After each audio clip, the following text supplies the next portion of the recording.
அண்மை செய்தி.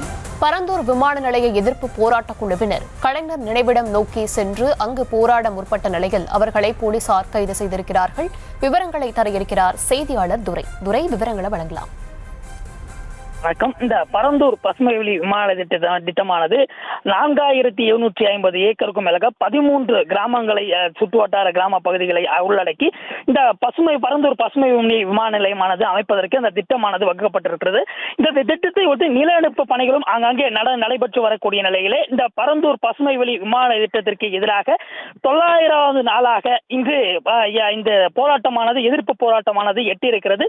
குறிப்பாக சொல்ல வேண்டும் என்று சொன்னால் இந்த பரந்தூர் பசுமை வெளி விமான திட்டத்தை எதிர்த்து தொடர்ந்து போராடி வரக்கூடிய ஏகனாபுரம் கிராம மக்கள் தொடர்ந்து 900 நாளை இன்று எட்டியிருக்கக்கூடிய நிலையில இன்று நூதன போராட்டத்தை முன்னெடுத்திருக்கிறார்கள்.